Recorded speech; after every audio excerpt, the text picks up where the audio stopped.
상담사 선생님이 결과를 가지고 상담을 해주시는데 그 선생님이 뭐라 그러냐면 너가 수학이 약하구나, 너가 수학을 못하네, 이렇게 얘기를 하면서 애한테 뭐라 그랬냐면 괜찮아, 초등학교 1학년 거부터 다시 하면 돼, 6학년인데 그렇게 얘기를 한 거예요. 그 선생님이 거기서는 못 들고 끝나고 나오면서 뭐 엄청 우는 거예요. 왜 그래? 그랬더니 이거 봐, 내가 수학을 못하는 게 맞잖아 하고 확신을 하는 거예요.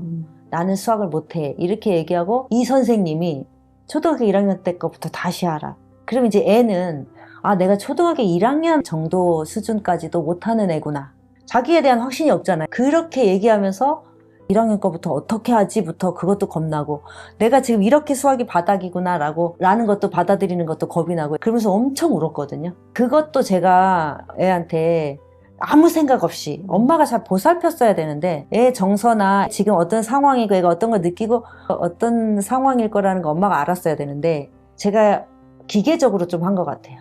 이거 요즘 유행하니까 가서 진로 적성 검사 가서 받아보고 그게 절대 진리인 양 한 거예요, 제가. 그런데 애는 어리니까 그 선생님이 주는 권위가 있잖아요. 근데 그 선생님도 뭐 완벽한 분은 아니어서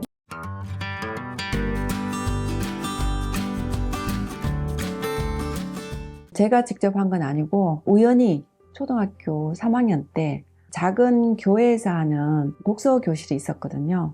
한 10명 정도 시작을 해서 굉장히 복이 많다고 생각을 했거든요. 선생님하고 아이가 만나면서 자음과 모음 철학 시리즈를 다 받고 그걸 하면서 뭘 했냐면 책을 읽고 난 다음에 거기 학년 구분이 없어요.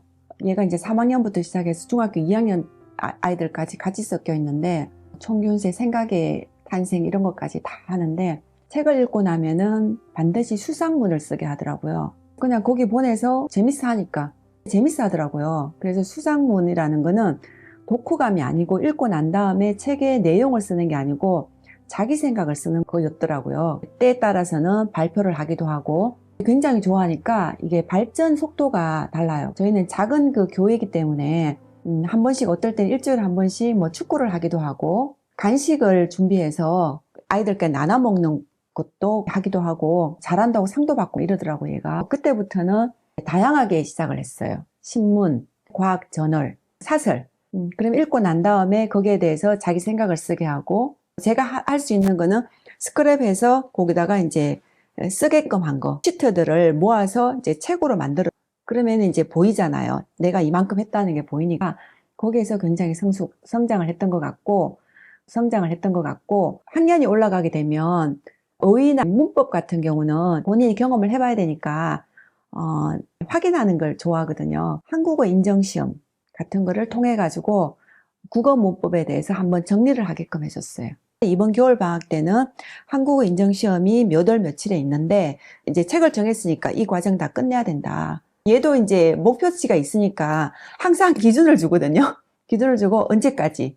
그러면은 이제 그 안에서 한자도 마찬가지고 저희가 한자 인정시험도 다 봤거든요. 몇 월 며칠에 시험이 있으니까 그 시험 목표로 해서 이제 보게끔 준비하는 거. 그게 되면은 그 이후에는 뭘 했냐면 역사, 인문, 사회, 철학 굉장히 이제 좋아해요. 세계지도 좋아하고 영화, 뮤지컬, 그 다음에 전시회 다방면으로 38선 근처에 가면 집성청 같은 게 또 있더라고요. 현장 답사 가는 거. 알고 있는 내용을 같이 가서 이제 현장에서 보는 거. 그게 이제 굉장히 도움이 많이 됐던 것 같습니다. 과학 독서 얘기하세요. 과학 독서? 과학 독서를 진로를 좀 찾아준 독서가 있어요. 이과 성향은 아니에요. 인문학적 소양이 좀 깊은 편이고 제가 깜짝깜짝 놀랄 정도로 과학은 어떻게 하면 이 아이가 이제 좋아할 수 있을까 생각을 하는데 과학을 싫어하는 애들은 싫어하거든요. 그래서 이제 우회적으로 과학은 현상이 굉장히 중요하거든요. 우리가 말할 때나 공부를 배울 때는 물화생지라고 하는데 그게 아니고 모든 과목들이 현상에서 일어나는 것부터 시작을 하면 흥미 위주거든요. 과학은 무조건 용어가 굉장히 중요하고 과학 교과서에 나오는 이제 입시에 나오는 그 모든 용어들은 한자에서 기반되는 것들이 굉장히 많아요. 양적 반응, 중화 반응 이런 것들 잡지책 같은 거부터 시작을 했고 용어부터 시작을 했고 과학은 만약에 선행을 할 것 같으면은 예비 고1인 경우는 통합과학을 한다는데 통합과학을 했는 경우들은 아이들이 지식이 얕아요.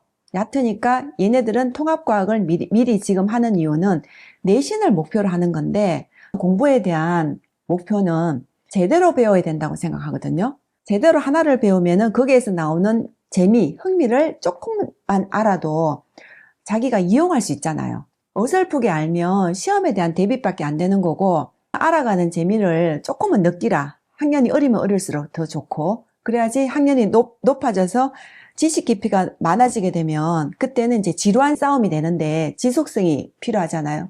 용어에 대한 거 기본적인 거 과학 저널들 신문에 나오는 시기별로 뭐 이제 환경적인 것도 있고 굉장히 이제 노출되는 것들이 많거든요. 논술도 마찬가지고 뉴스에서 나오는 현상적인 것들이 있으니까 그런 것들을 출력을 해가지고 아니면은 잘라서 신문에 잘라서 식탁 밑에 유리 밑에 집어넣어요. 깔아놔요. 깔아놓고 해서 저희는 말이 없는 애거든요. 남자이기도 하고 말이 별로 없는 애기 때문에 넣어놓으면 이제 보더라고요. 거기에 대해 비슷한 것들이 나오면은 다시 추가해서 또 넣어놓고 바꾸고 붙여놓고 그렇게 해서 흥미가 가장 중요한 것 같아요. 수학을 진짜 그거는 뼈아프게 후회하는 거예요. 기자를 했기 때문에 많은 학생들을 어떻게 입시를 치르고 어떻게 간다라는 거를 저는 간접적으로 많이 봤기 때문에 저는 굉장히 객관적이고 좀 냉정하게 애한테 하겠지라고 저 스스로도 했는데 아이의 수학을 망친 결정적인 걸 제가 했다고 생각하거든요. 6학년 때였던 것 같은데 진로 적성 검사 이런 걸 보러 갔어요. 진로 적성 검사도 다른 엄마들이 한다니까 간 거예요. 조금 비싼 데를 자기 체크 방식으로 하더라고요. 이렇게 체크를 하는 거예요. 근데 다 체크하고 나서 상담사 선생님이 결과를 가지고 상담을 해주시는데 그 선생님이 뭐라 그러냐면 너가 수학이 약하구나. 너가 수학을 못하네. 이렇게 얘기를 하면서 애한테 뭐라 그랬냐면 괜찮아. 초등학교 1학년 거부터 다시 하면 돼. 6학년인데 그렇게 얘기를 한 거예요. 그 선생님이. 거기서는 뭐 들고 끝나고 나오면서 엄청 우는 거예요. 왜 그래? 그랬더니 이거 봐, 내가 수학을 못하는 게 맞잖아 하고 확신을 하는 거예요. 나는 수학을 못해 이렇게 얘기하고 이 선생님이 초등학교 1학년 때 거부터 다시 하라. 그럼 이제 애는 내가 초등학교 1학년 정도 수준까지도 못하는 애구나.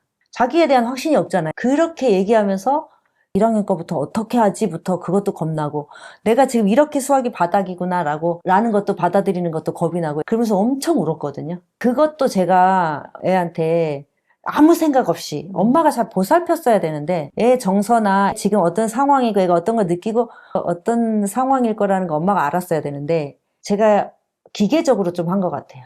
이거 요즘 유행하니까 가서 진로 적성 검사 가서 받아보고 그게 절대 진리인 양 한 거예요, 제가. 그런데 애는 어리니까 그 선생님이 주는 권위가 있잖아요. 근데 그 선생님도 뭐 완벽한 분은 아니어서 초등학교 1학년 공부를 다시 해야 할 정도는 아니거든요.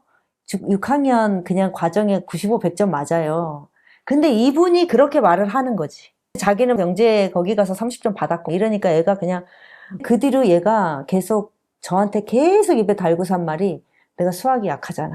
나는 수학을 못하잖아. 이러더라고요. 수학과 관련해서 많이 트라우마를 만들어준 거가 제가 정말 후회하는 건데 제가 조금 담담하게 있었으면 안 그랬을 수도 있어요. 근데 제가 이게 겁이 나니까 저도 초보 엄마라서 겁이 나니까 얘가 진짜 이게 약한가?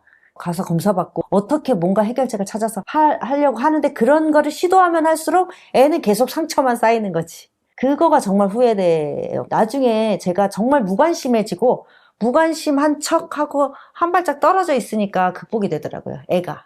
너무 엄마가 애 약점도 있을 텐데 그걸 너무 민감하게 들여다보고 그거를 계속 애한테 인지하도록 하는 이게 굉장히 안 좋은 것 같고 저도 역시나 그렇게 했던 게 후회스럽습니다. 저는 일을 했었는데 계속 일을 했거든요. 근데 이제 성향상 일을 하면 거기 더 몰입을 해요. 초등학교 때 아이가 학교를 끝나고 나면 교통이 안 좋아가지고 이제 군이다 보니까 학교 끝나고 나면은 기다리고 있어 이렇게 기다리고 서 있으라고 하거든요. 그럼 제가 그 시간에 그때는 뭐 핸드폰을 별로 안 돼 있었고 그러니까 2시에 끝나면은 2시에 우리 만나자 그랬는데 하던 일이 이게 마무리가 안 되는 거예요. 그리고 여기가 이제 더 중요하잖아요. 고객이잖아요. 고객이니까 2시까지 못 가는 거예요. 걔를 거기다가 세워놓고 그래서 어떨 때는 왜 안 올까, 왜 안 올까 공중전화 앞에서 전화를 했다가 다시 또 전화 왔다가 조금만 기다리면 다 이렇게 했던 게 그게 조금 마음이 아프고 조금 친절하지 못했던 거. 왜냐면 아이마다 조금 다 다르긴 한데 처음이잖아요. 이런 애도 있고 A 애도 있고 B인 애도 있는데 그렇게까지 뭐 지나고 보니까 아무것도 아닌 거예요. 어린 엄마들 만나면 얘기하거든요. 영재고 가고 떨어지고 뭐 불안해하고 너무 괴로워하고 이러잖아요. 그거 지나고 나면 아무것도 아닌데 다시 하면 되는 거고 인생이 끝나는 거 아니고 더 좋은 길이 있을 거다 이렇게 얘기를 하거든요. 왜 그거 가지고 저도 절절절절 했었을까? 조금 더 친절하고 얘기를 조금 많이 해봤으면 싶고 같이 못 보냈던 거. 지금 대학을 가고 나니까 아이도 크니까 우리 엄마가 너무 열심히 살았구나 그런 게 보이나 봐요. 같이 굉장히 여행 많이 다니고 지나고 오니까 그때 그 상황에 열심히 사는 것밖에 없는 것 같습니다. 저희는 입시를 다 겪었기 때문에 이게 뭘 대단한 정보일까 사실 싶은데 또 한번 생각을 해보면은 후배 학부모님들한테는 굉장히 귀한 정보일 것 같고 재밌어요. 그래서 다 만족스러우실 것 같아요. 괜찮겠다는 자신감이 생겨서. 쏟아지는 정보 속에 입시 정보 속에 엄마들이 우왕좌왕하고 있잖아요. 어떤 게 진실인지도 모르고 진실 아닌 진실들도 지금 막 돌아다니고 있는 상황이니까 저희가 도움을 드리고 싶어서 책이 진정성 있게 저희가 경험했던 것들 도움이 되고 싶어서 내 아이 명문대 보내고 싶은데 그러니까 뭐부터 해야 할지 몰라서 헤매는 이런 초보 학부모들을 위해서 따뜻한 응원의 말씀 같은 거 한마디씩 부탁드리겠습니다. 육아부터 시작해서 이제 입시로 마무리가 되는 거잖아요. 아이 키우는 과정이. 모든 기준을 아이한테 둬라 이렇게 말씀드리고 싶어요. 아이를 들여다봐라. 아이가 사실 생겨먹은 대로 가더라고요. 보니까 걔가 타고난 성향, 제가 주기도 했을 거고 유전적으로 주기도 했을 거고 후천적으로 환경적으로 주기로 했을 텐데 물꼬를 자꾸 엄마가 틀지 말고 그냥 애가 흘러가는 대로 성향대로 흘러가면 그 줄기를 따라가면서 위험한 것들을 또는 얘가 시행착오 겪을 것들을 조금씩 이렇게 치워주고 갈 수 있도록 해주는 역할을 부모가 하면 저는 그게 아이가 가장 뭐 명문대 가는 게 사실 뭐 인생의 성공은 아니잖아요. 그래도 20살까지는 우리 아이가 목표를 세우고 그거를 이루는 과정을 경험했다라고 생각하거든요. 입시가 예쁜 20살이라고 하거든요. 예쁜 20살이 될 수 있게 이제 20살이 되면 놔줘요. 그냥 엄마가 놓게 돼요. 애도 떠나고 그냥 아이가 결국은 자기가 생겨먹은 대로 가더라. 그래서 너무 아이를 쥐고 엄마가 원하는 방향, 아빠가 원하는 방향으로 애를 틀지 말자. 네, 이런 말씀 드리고 싶어요. 교육이 백년지 대계라고 하잖아요. 교육 굉장히 중요합니다. 주어진 환경에서 열심히 아이도 열심히, 엄마도 열심히 각자 파트에서 자기 역할을 하는 걸 굉장히 추천하고요. 어머니들 아이가 지금 힘들고 괴롭고 자기 뜻대로 안 되는 경우들이 지금만 그런 게 아니고 굽이 끝나면 또 다른 오르막이 있고 또 다른 오르막이 있으니까 아이도 건강하고 엄마들도 또는 아빠들도 자기 건강 한번 챙겨서 너무 스트레스 받지 않았으면 좋겠습니다. 이 또한 지나갑니다. 그 입시 읽어주는 엄마들이 모여서 아이 얘기하고 그다음에 입시 얘기하고 학교 얘기하잖아요. 그거를 한번 그냥 카메라 앞에서 한번 해보자 우리 선배 엄마들이 이렇게 해가지고 이제 한 거라 책은 우리가 수다 떨었던 내용을 기반으로 쓰여진 책이거든요. 책이 주는 느낌과 유튜브가 주는 느낌은 또 달라요. 유튜브에는 없는 내용들도 여기 굉장히 많이 있어서 제가 너무 재밌게 봤어요. 제가 이 책을 되게 재밌게 봐서 편집자님한테도 되게 호로록 읽었다니까. 호로록 읽고 유튜브에서는 또 없는 정보도 있어요. 제가 이 책을 뭐라고 말씀드리냐, 엄마들 모임 이후에 또 다른 모임에서 나올 법한 이야기를 담았다고 자신할 수 있습니다.